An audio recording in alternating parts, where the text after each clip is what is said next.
Hello everyone, आज date है 11 जनवरी 2022 और द हिंदू न्यूज एनालिसिस में आपका स्वागत है। इस वीडियो में हम द हिंदू की इंपोर्टेंट न्यूज को एग्जाम के पॉइंट ऑफ व्यू से डिस्कस करेंगे। नीचे डिस्क्रिप्शन बॉक्स में Telegram channel Volcano IAS academy का लिंक दिया हुआ है। आप Telegram channel Volcano IAS academy के साथ में जुड़ सकते हैं। वहां पर हर exam means UPSC, state PSC and other exams के पॉइंट ऑफ व्यू से काफी इंपोर्टेंट इन्फॉर्मेशन आप सभी के साथ में शेयर की जाती है। तो चलो स्टार्ट करते हैं। वीडियो को स्टार्ट करेंगे एक ज्योग्राफिकल मैप क्वेश्चन के साथ में। और आज आपका क्वेश्चन ये है कि पुलिकट लेक को आपको जाकर के सबसे पहले मैप में व्यू करना है, फिर इससे रिलेटेड हर इंपॉर्टेंट फैक्ट्स को एंड इन्फॉर्मेशन को कमेंट बॉक्स में टाइप करना है। जब भी आपसे क्वेश्चन पूछे जाएं तो आप उनका आंसर देने की कोशिश किया करो, क्योंकि मान लो अगर आपको आंसर नहीं भी पता है तो आप उसके लेकर के रिसर्च करते हो और रिसर्च करने से जो आपकी इन्फॉर्मेशन है वो काफी ज्यादा इंक्रीज होती है। कल हमने आपसे क्वेश्चन पूछा था रेड सी से रिलेटेड, तो रेड सी के मैप को हम व्यू कर लेते हैं। रेड सी जो है वो West Asia countries and African countries के बीच में सिचुएटेड है।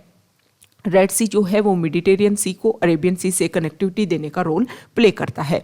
यहाँ पर स्वेज कैनाल के थ्रू जो रेड सी है वो मेडिटेरियन सी से कनेक्टेड है।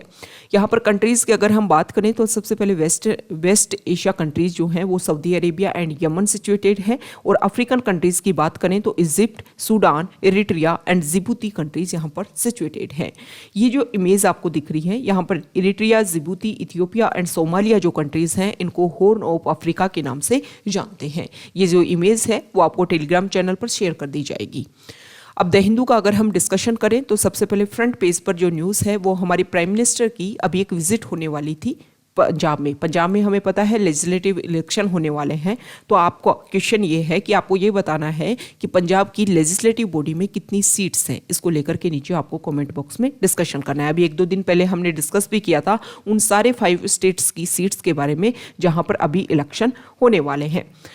अब यहाँ पर हमारे प्राइम मिनिस्टर जब पंजाब पहुँचते हैं तो उनकी जो भी रैली जा रही थी, जिनके साथ जो ऑफिसर्स थे उनके साथ में जो वो पहुँचने वाले थे अपनी रैली को, जिसको स्पीच एक तरीके से एड्रेस करने वाले थे, तो बीच में कुछ प्रॉब्लम्स आती हैं, कुछ लूप होल्स आते हैं, उनकी सिक्योरिटी को मतलब एक तरीके से कुछ प्रॉब्लम्स क्रिएट होती हैं।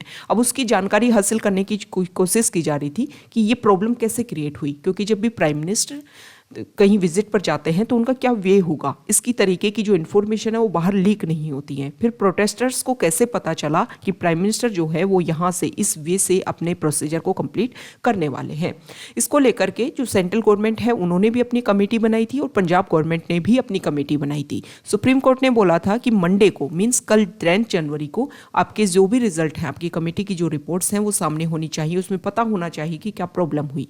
लेकिन अब सुप्रीम कोर्ट ने बोला है कि पंजाब और सेंट्रल गवर्नमेंट को जो अपनी इंक्वायरी वो कर रहे थे उनको रोकना होगा। अब सुप्रीम कोर्ट अपनी तरफ से एक पैनल बनाएगा और वो जो पैनल है वो पीएम सिक्योरिटी ब्रीच की जांच करने की या प्रोब करने की कोशिश करेगा। यहाँ पर ये वर्ड बताया गया है, ये स्टेटमेंट इस आर्टिकल में, इस न्यूज में डिस्कस किया गया है। यहाँ पर एक इंपॉर्टेंट टर्म है सॉलिसिटर जनरल, हम पहले भी डिस्कस कर चुके हैं। ये जो टर्म है इसके ये रिलेटेड है अटर्नी जनरल से। सॉलिसिटर जनरल जो है वो अटर्नी जनरल को एक तरीके से असिस्ट करने का काम करते हैं। ये जो आर्टिकल है solicitor general and attorney general, ये टर्म है हमारे प्रीलिम्स के पॉइंट ऑफ व्यू से एंड जीएस पेपर 2 के पॉइंट ऑफ व्यू से भी काफ़ी इंपॉर्टेंट हो जाते हैं। तो अटर्नी जनरल से रिलेटेड कुछ बेसिक फैक्ट्स हम देख लेते हैं। अटर्नी जनरल जो है वो सेंट्रल गवर्नमेंट का चीफ लीगल एडवाइजर के रूप में काम करता है। इसके अलावा यूनियन एग्जीक्यूटिव का पार्ट भी होता है अटर्नी जनरल। उसका अपॉइंटमेंट प्रेसिडेंट ऑफ इंडिया के द्वारा किया जाता है। हमारी कॉन्स्टिट्यूशन के आर्टिकल 76 जो है वो अटर्नी जनरल से रिलेटेड बात करता है। कोई भी पर्सन जो सुप्रीम कोर्ट का जज बन सकता है उसको अटर्नी जनरल बनाया जा सकता है। ओके, तो ये अटर्नी जनरल से इंपॉर्टेंट हमने रिलेटेड जो भी इंपॉर्टेंट फैक्ट्स हैं उनको व्यू किया। सेकंड इंपॉर्टेंट आर्टिकल, यहाँ पर सुप्रीम कोर्ट में एक डिस्कशन चल रहा है और उसमें ये वर्ड बोला गया कि हेट स्पीचेस से रिलेटेड जो भी केसेज है उनकी अर्जेंटली हियरिंग होनी चाहिए, ताकि हमारी सोसाइटी में जो भी एक तरीके का रूमर्स फैलाने की कोशिश की जाती है उन सभी को काउंटर किया जा सके। सुप्रीम कोर्ट में जो हमारे chief justice of India NV Ramana है उन्होंने एश्योर किया है कि इस तरीके की जो भी पिटीशन फाइल की जाती है, जो भी इस तरीके के इश्यूज है उनको विदाउट डिले उनको हियर किया जाएगा। अब यहाँ पर वर्ड आया है हेट स्पीच। इस वर्ड के रिलेटेड हम कुछ बेसिक फैक्ट्स देखते हैं। हमारे प्रीलिम्स के पॉइंट ऑफ व्यू से ये काफ़ी इंपॉर्टेंट हो जाता है। तो हेट स्पीच की अगर हम वर्ड की बात करें तो अभी तक कोई भी इसका स्पेसिफिक लीगल डेफिनेशन नहीं है हेट स्पीच से related. Law commission of India की 267 रिपोर्ट ये कहती है कि जनरली क्या होता है कि मान लो आपने कोई स्पीच दिया, उसकी वजह से कोई race, gender, sexual orientation, religion, इन बेसिस पर कुछ प्रॉब्लम्स क्रिएट होती है। मतलब उन लोगों के खिलाफ आपने कुछ स्टेटमेंट देने की कोशिश की और उस सोसाइटी में एक तरीके से क्लैश क्रिएट हो जाता है, तो उसी को हेट स्पीच बोला जाता है। मतलब कोई भी वर्ड या तो लिखा गया हो या फिर उसको बोला गया हो या फिर विजिबल रिप्रेजेंटेशन, मतलब लोगों के सामने आपके प्रेजेंट थे और आपने कुछ इस तरीके का वर्ड बोल दिया जिसकी वजह से प्रॉब्लम क्रिएट हो गई, तो उसी को हेट स्पीच में काउंट किया जाता है। ये जनरल डेफिनेशन है, ये आपको पता होना चाहिए। हेट स्पीच जो वर्ड है इससे रिलेटेड इंपॉर्टेंट फैक्ट्स आपको पता होना चाहिए। हमारे इंडियन जो लॉ है उसमें कैसे ट्रीट किया जाता है, मान लो किसी पर्सन ने हेट स्पीच दे दिया तो उसको कैसे ट्रीट किया जाएगा। उसको इंडियन पिनल कोड का सेक्शन 153A और 505 जो है उसके थ्रू इनको एक तरीके से ट्रीट करने की कोशिश की जाती है। अभी जो हेट स्पीच वर्ड की हम बात कर रहे हैं, इसको ट्रीट करने की या इसको रेगुलेट करने की क्यों ज़रूरत है? ज़रूरत इसलिए है क्योंकि इससे हमारी सोसाइटी में जो क्लैश है वो क्रिएट होता है। जो दो सेक्शन जो होते हैं सोसाइटी के, उनके बीच में जब उनको लगता है कि इक्वलिटी नहीं है, तो एक कंट्री में जो एक पीस और एस्टेब्लिशमेंट होना चाहिए, जो स्टेबिलिटी आनी चाहिए, वो आने में प्रॉब्लम होती है। इसीलिए जो भी हेट स्पीच देते हैं उनको काउंटर करने की ज़रूरत है। नेक्स्ट इंपॉर्टेंट आर्टिकल, यहाँ पर कृष्णा रिवर जो है उससे रिलेटेड ये आर्टिकल है। तो Krishna river water dispute case की सुनवाई करने के लिए सुप्रीम कोर्ट के 2 जजेस को अपॉइंटमेंट करने की कोशिश की गई थी, जिसमें DY चंद्रचूड़ जस्टिस हैं एंड AS बोपन्ना जो हैं। उन्होंने ये जो भी पैनल बना था उससे अपने आप को रिट्रीट कर लिया है, बाहर कर लिया है, क्योंकि DY चंद्रचूड़ जो जस्टिस है वो महाराष्ट्र से बिलोंग करते हैं एंड जस्टिस बोपन्ना जो हैं वो कर्नाटका से बिलोंग करते हैं। अब देखो इस आर्टिकल में ऐसा क्यों बताया गया है कि वो वहाँ से बिलोंग करते हैं, वो वहाँ से बिलोंग करते हैं। कृष्णा रिवर के मैप को अगर आप व्यू करोगे तो सबसे पहले आप देखिए कि कृष्णा रिवर का जो ओरिजिन है होता है वो महाराष्ट्र से होता है, उसके बाद में वो कर्नाटका से फ्लो होते हुए यहाँ पर ये जो तेलंगाना एंड आंध्र प्रदेश उन दोनों स्टेट की बॉर्डर के ऊपर फ्लो होते हुए यहाँ पर बे ऑफ बंगाल में अपने वाटर को डिस्चार्ज करती है। तो यही प्रॉब्लम है कि यहाँ पर दोनों के दोनों जो जस्टिस है वो यहाँ से बिलोंग करते हैं और यहाँ पर क्लैश है। क्लैश ये है कि जो कर्नाटका है वो कितने पानी को यहाँ पर होल्ड करता है कृष्णा रिवर के, उसके बारे में कोई भी इंफॉर्मेशन एंड डाटा नहीं है। और ये तो आरोप लगाते हैं ये दोनों स्टेट। इसके अलावा जो कर्नाटका स्टेट है वो आरोप लगाता है कि आप यहाँ पर बहुत ज़्यादा जो वाटर है कृष्णा रिवर का उसको क्या करते हो, एक तरीके से वेस्ट करते हो। और ज़्यादातर जो वाटर है जिसको आप यूज किया जा सकता है पॉपुलेशन के लिए, इरिगेशन प्रोजेक्ट्स के लिए, वो जाकर के बे ऑफ बंगाल में इंसर्ट हो जाता है, बे ऑफ बंगाल में फ्लो हो जाता है। तो इस पानी को आप वेस्टेज करते हो, ये आरोप लगाते हैं कि आप कितने पानी को रोकते हो, इसके बारे में कोई भी डाटा नहीं है। इस तरीके का कुछ इशू चलता है और इस तरीके के जो इशू है वो हम रेगुलर देखते हैं कि लास्ट में हमने पहले भी हम बहुत बार डिस्कस कर चुके हैं कि कावेरी रिवर जो है वो डिस्प्यूट है अदर एरिया में भी, हर रिवर को लेकर के जहाँ पर वाटर की अवेलेबिलिटी रहती है और वहाँ पर जो रीजनल एरियाज में अगर वैसे वाटर की अवेलेबिलिटी नहीं है, ग्राउंड वाटर अवेलेबिलिटी नहीं है, तो रिवर के वाटर पे ही वो इरिगेशन के लिए एंड अदर वर्क्स के लिए डिपेंड करते हैं। तो हर स्टेट में इस तरीके के इशू को सॉल्व करने के लिए जो हमारे कॉन्स्टिट्यूशन है उसका आर्टिकल 262 जो है वो वाटर डिस्प्यूट, वाटर रिलेटेड जो इश्यूज है उनको सोल्व करने की पावर देता है। हमारी जो सेंट्रल गवर्नमेंट है उन्होंने inter state water dispute act बनाया। ये जो inter state water dispute act जो है वो सेंट्रल गवर्नमेंट को पावर देता है कि आप एक ट्राइब्यूनल बना सकते हो और ट्राइब्यूनल से जो भी रिजल्ट निकल करके आएगा वो परमानेंट रहेगा, मतलब बाइंडिंग रहेगा जितनी भी पार्टीज ने इस डिस्प्यूट में पार्टिसिपेट किया था। ओके, तो ये हमने कृष्णा रिवर का जो ओरिजिन है उससे रिलेटेड एंड वो क्या क्या इश्यूज को सॉल्व किया जा सकता है, उन सभी से रिलेटेड इंपॉर्टेंट फैक्ट्स को देखा। यहाँ पर जो आर्टिकल है वो है कोविड के वैक्सीनेशन को लेकर के। कल 10 जनवरी थी और हमें पता है कि वैक्सीनेशन जो भी पर्सन जो अबोव 80 एज है या फिर विद कोमॉर्बिडिटीज़ है या फिर जो हमारे फ्रंट लाइन वर्कर्स हैं उनको बूस्टर डोज देना स्टार्ट कर दिया गया है। बूस्टर डोज में किया जा रहा है कि जो भी front line workers mean doctors या फिर नर्सेज जो हॉस्पिटल्स में प्रेजेंट हैं और लग रहा है कि उनकी जो वैक्सीन की एफिकेसी है वो कम होती जा रही है, उनमें जो इम्यूनिटी पावर है अगर कम हो रही है तो उनको दोबारा से बूस्टर डोज दी जा रही है। अभी हमें पता है कि कोविड के जो नए केसेस हैं वो दोबारा से सर्ज हो रहे हैं, तो इसको लेकर के भी गवर्नमेंट ने ये बोला है कि जो भी सिचुएशन प्रेजेंट टाइम में चल रही है उसको रेगुलर सभी जो स्टेट्स हैं उनको अपनी अपनी तरफ से व्यू करना है, कंप्लीट जो डाटा है उनको मेंटेन करना है, कितने जो पेशेंट हैं वो बेड पर हॉस्पिटलाइज्ड हुए हैं उनके बारे में डाटा, कितने जो पेशेंट हैं वो ऑक्सीजन सपोर्ट पर है, ये सारे जो डाटा है वो हर स्टेट के पास में अवेलेबल होने भी चाहिए क्योंकि लास्ट में सेकेंड वेव के दौरान हमने ये देखा था कि बहुत सारे पेशेंट्स की डेथ होती है। अब वो कारण क्या था, रीज़न क्या था, लेकिन सेंट्रल गवर्नमेंट की तरफ से जब पार्लियामेंट का विंटर सेशन चला तो उसमें एक इम्पोर्टेंट स्टेटमेंट दिया गया कि ऑक्सीजन की कमी की वजह से बहुत कम पेशेंट जो है, बहुत कम या फिर ना के बराबर जो पेशेंट हैं उनकी डेथ हुई थी। तो जो भी क्लियर एक तरीके से इंफॉर्मेशन है उसके बारे में पता होना चाहिए कि किस प्रॉब्लम की वजह से, किस इशू की वजह से ये सारे जो केसेज है वो सर्ज हो रहे हैं और कौन सी प्रॉब्लम है जिसकी वजह से इनको काउंटर करने में प्रॉब्लम आ रही है। नेक्स्ट इंपॉर्टेंट आर्टिकल, यहाँ पर कुछ रिपोर्ट के डाटा पब्लिश हुए हैं, गवर्नमेंट सर्वे पब्लिश हुए हैं।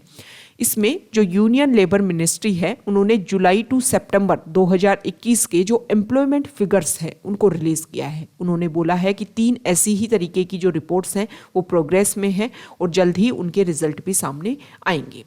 अब यहाँ पर जो अलग अलग सेक्टर्स की बात की गई है, manufacturing sector, education, health, IT, BPO, trade, transport, financial services, hotel and restaurants, constructions, इन सारे की अगर हम बात करें तो 9 सेक्टर्स हैं जिसमें से 85% जो है टोटल एम्प्लॉयमेंट का 85% जो है वो इन 9 सेक्टर्स में है।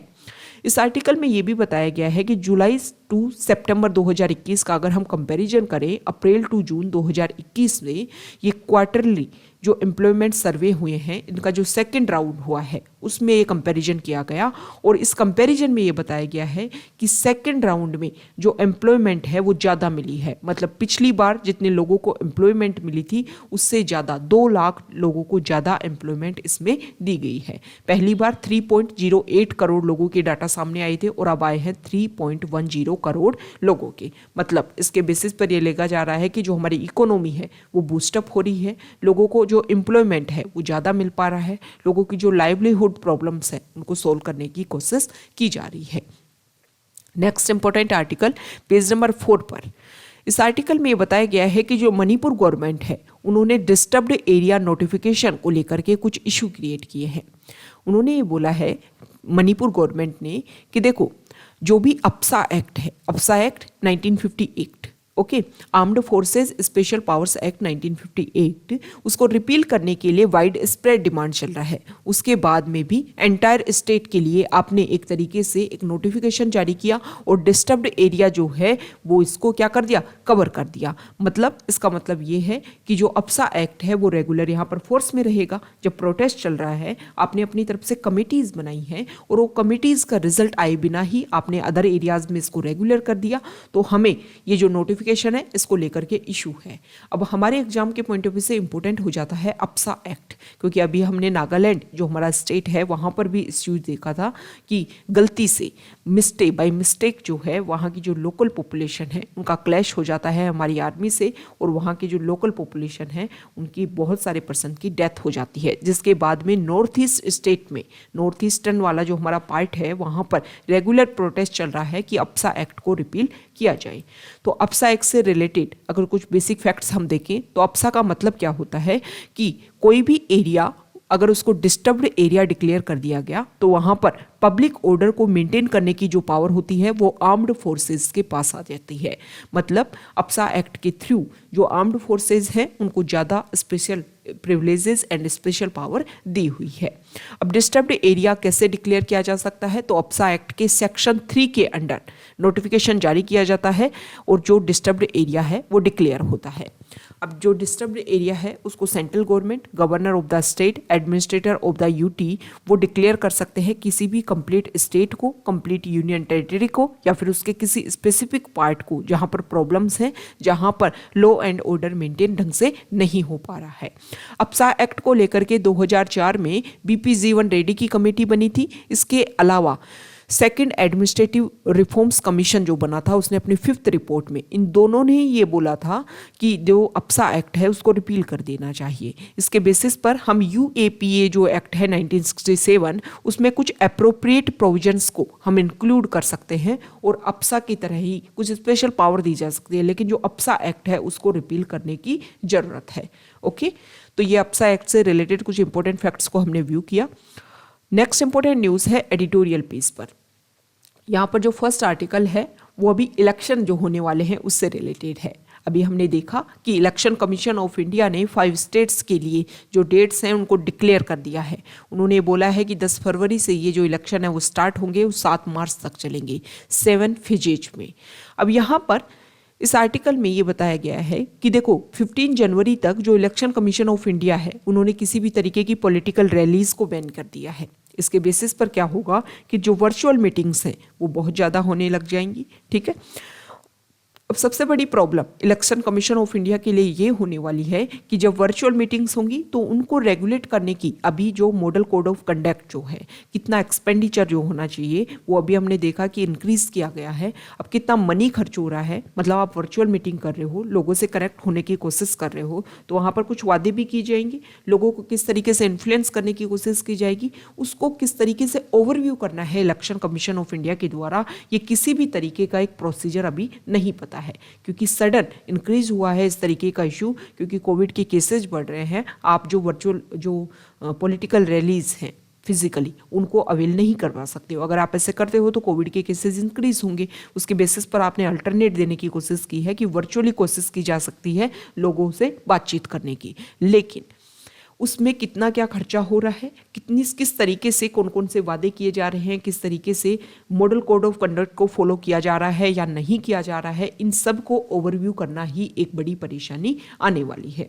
तो अगर क्वेश्चन ये उठता है कि election of commission of India के सामने कौन कौन सी इंपॉर्टेंट प्रॉब्लम्स थी जिनके बेसिस पर ये प्रेजेंट टाइम में जो इलेक्शन कंडक्ट करवाए गए, कौन कौन सी जो प्रॉब्लम्स है वो इलेक्शन कमीशन ऑफ इंडिया को फेस करनी पड़ी, तो ये प्रॉब्लम्स भी हमें ध्यान में रखनी है। नेक्स्ट इंपॉर्टेंट आर्टिकल यहाँ पर कोविड से रिलेटेड ही है कि जो बूस्टर डोज है वो दी जा रही है, लेकिन इस आर्टिकल में बताया गया है कि कोविड से रिलेटेड जो अप्रोप्रिएट बिहेवियर है वो हमें साथ में रखना है। भले ही हम कितनी भी बूस्टर डोजेज दे दें, लेकिन जब तक वो अप्रोप्रिएट बिहेवियर हम साथ में नहीं रखेंगे इस तरीके की जो प्रॉब्लम्स है वो सॉल्व नहीं हो पाएंगी। Next important article page number 7 पर, यहाँ पर देखो इस आर्टिकल में बताया गया है कि जब भी किसी बच्चे की बर्थ एंड डेथ एक्ट 1969 जो एक्ट है, registration of births and deaths act 1969, उसमें जो सेंट्रल गवर्नमेंट है उसने कुछ कमेंट्स को इनवाइट किया था कि जो भी प्रपोज्ड अमेंडमेंट्स हैं उसके बेसिस पर आप कुछ बातें बताइए कि ये सही है या नहीं सही है। तो इस आर्टिकल में ये बताया गया है कि जो भी अमेंडमेंट्स किए गए हैं वो अननेसेसरी है, ऐसा कुछ करने की जरूरत नहीं थी। देखो बर्थ एंड डेथ जो भी सर्टिफिकेट है उनके बारे में यहाँ पर बताया गया है कि जब भी आप किसी की बर्थ से रिलेटेड सर्टिफिकेट जनरेट किया जाता है, उसका नाम रजिस्टर में दर्ज किया जाता है, तो ना सिर्फ उससे रिलेटेड इन्फॉर्मेशन, उसकी फैमिली से रिलेटेड जो इन्फॉर्मेशन है वो भी सामने आ जाती है। जब भी डेथ से रिलेटेड सर्टिफिकेट बनाया जाता है तो इससे भी बहुत सारी जो पर्सनल इन्फॉर्मेशन है वो सामने आती है। इसके बेसिस पर जैसे कि प्रेजेंट टाइम में आप वोटर ID देख लीजिए या फिर आधार ID कार्ड देख लीजिए, इसके अलावा पॉपुलेशन रजिस्टर मेंटेन करने की बात की जा रही है। इससे हमारी जो डेमोग्राफिक पॉपुलेशन पॉपुलेशन है उससे रिलेटेड हर इंपॉर्टेंट फैक्ट सामने आने लग जाएगा अगर बर्थ एंड डेथ जो भी रजिस्टर है उनको ढंग से मेंटेन किया जाए। तो अभी क्या होता है, बहुत सारे लूपहोल्स हैं, उन सारे लूपहोल्स को सॉल्व करके ये जो प्रॉब्लम है उसको अगर हम ढंग से इम्प्लीमेंट करें तो बहुत सारी जो प्रॉब्लम्स है, बहुत सारी जो डिमांड की जा रही हैं प्रेजेंट टाइम में, उन सारी डिमांड्स को एक तरीके से काउंटर किया जा सकता है। Next important article page number 8 पर, यहाँ पर जो आर्टिकल है इंडिया और साउथ कोरिया के बीच में डिस्कशन चल रहा है। बायलेटरल जो मीटिंग्स हैं, बायलेटरल जो डिस्कशन है ट्रेड को लेकर के या फिर किसी और पॉइंट्स को लेकर के डिस्कशन चल रहा है कि दोनों में जो बायलेटरल ट्रेड है उसको और ज़्यादा इंक्रीज किया जा सके। Next important article Kazakhstan, central Asian country, हमें पता है कि वहाँ पर प्रेजेंट टाइम में अनरेस्ट देखने को मिल रहा है। तो इंडिया ने बोला है कि वहाँ पर जो भी लोग इसमें इन्वॉल्व हैं उन सभी का पता लगाया जाना चाहिए। इसके अलावा जो विक्टिम्स की उन्होंने बात की है कि जिन लोगों को इसमें परेशानी हुई है उनके लिए इंडिया ने अपनी तरफ से कुछ स्टेटमेंट दिए हैं। कजाकिस्तान और अदर जो सेंट्रल एशियन कंट्रीज़ हैं उनके रिप्रेजेंटेटिव के थ्रू या फिर उनकी तरफ से कुछ ऑफिसर्स, मिनिस्टर्स हमारे इंडिया के विजिट पर आए थे अफगानिस्तान के इशू को सॉल्व करने के लिए कि वहाँ पर पीस और स्टेबिलिटी लाने में इंडिया जो है वो सेंट्रल एशियन कंट्रीज़ के साथ में मिल करके आगे बढ़ना चाहता था। वैसे अभी 26 जनवरी को जो हमारे रिपब्लिक डे सेलिब्रेशन होगा उसमें भी हमने इन सेंट्रल एशियन कंट्रीज़ के जो रिप्रेजेंटेटिव हैं उनको इनवाइट किया था। अब उनकी विजिट हो पाती है या नहीं हो पाती है वो देखने वाली बात होगी, लेकिन प्रेजेंट टाइम में जो कजाकिस्तान है वो काफ़ी न्यूज़ में है। इसका जो मैप है उसको हमने शेयर भी कर दिया है टेलीग्राम चैनल पर, और आपको जाकर के अच्छे से व्यू करना है कौन कौन से जो कंट्रीज़ हैं वो कजाकिस्तान के साथ में अपनी बॉर्डर शेयर करते हैं, और इसके अलावा कौन सी जो मतलब जो यहाँ पर सिटी है वो काफ़ी न्यूज़ में है। आजकल क्या होने लग गया कि आपको 2 सेक्शन दे करके यहाँ पर जो सिटीज़ हैं उनके नाम दे दिए जाते हैं और कौन सी कंट्री से रिलेटेड है, इस तरीके के मैच द फॉलोइंग जो है वो प्रीलिम्स में क्वेश्चंस पूछे जाने लगे हैं। तो जब भी किसी कंट्री में जो स्पेसिफिक जो सिटी है या फिर कोई भी टर्म्स वहाँ पर न्यूज़ में रहे तो वो सब कुछ आपको पता होना चाहिए। नेक्स्ट इंपॉर्टेंट आर्टिकल यहाँ देखिए पेज नंबर 11 पर, एक सेकेंड, देखो यहाँ जो फर्स्ट आर्टिकल है वो श्रीलंका और चाइना के बीच में रिलेशन को लेकर के है।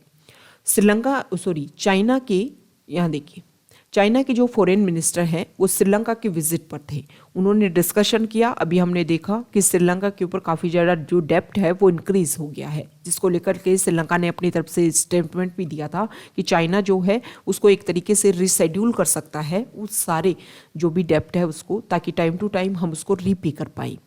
अब इसमें जब दोनों के बीच में डिस्कशन हुआ, चाइना के जो फॉरेन मिनिस्टर हैं वो श्रीलंका के विजिट पर हैं, तो उन्होंने बोला है कि कोई भी जो अदर कंट्रीज़ हैं वो हमारे बीच में इंटरफेयर ना करे, श्रीलंका और चाइना के जो भी रिलेशंस हैं, जो भी टाइज हैं उनके बीच में।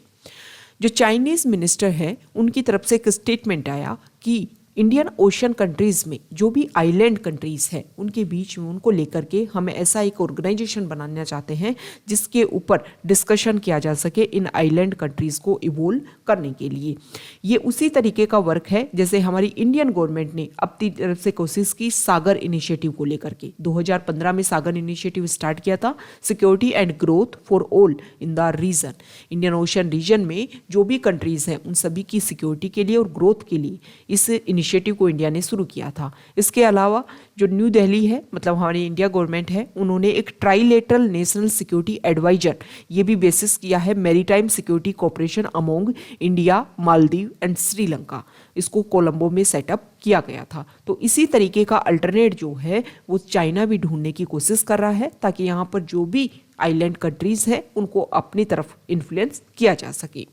इस आर्टिकल में ये भी बताया गया है कि श्रीलंका और चाइना के बीच में जो भी अलग अलग पैक्ट हो रखे हैं टाइम टू टाइम, उन सभी का एक तरीके से ब्रीफ लेने की कोशिश की गई है। इसके अलावा 17th एनिवर्सरी हुई है, रबर एंड राइस पैक्ट हुआ था श्रीलंका और चाइना के बीच में।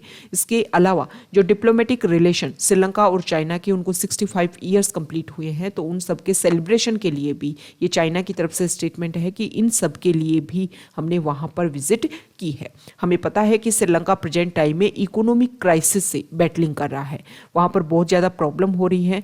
जो भी डेली की जो भी ज़रूरत के जो सामान है, डेली एसेंशियल जो भी प्रोडक्ट्स हैं उनकी शॉर्टेज हो रही है, जिनकी वजह से उनके जो कॉस्ट हैं वो काफ़ी ज़्यादा इंक्रीज होते जा रहे हैं। हमें पता है कि यहाँ पर श्रीलंका जो स्टेट है, श्रीलंका जो कंट्री है, वो ज़्यादातर यहाँ की जो इकोनॉमी है वो ट्रैवल टूरिज्म सेक्टर पर बहुत ज़्यादा डिपेंड करती है।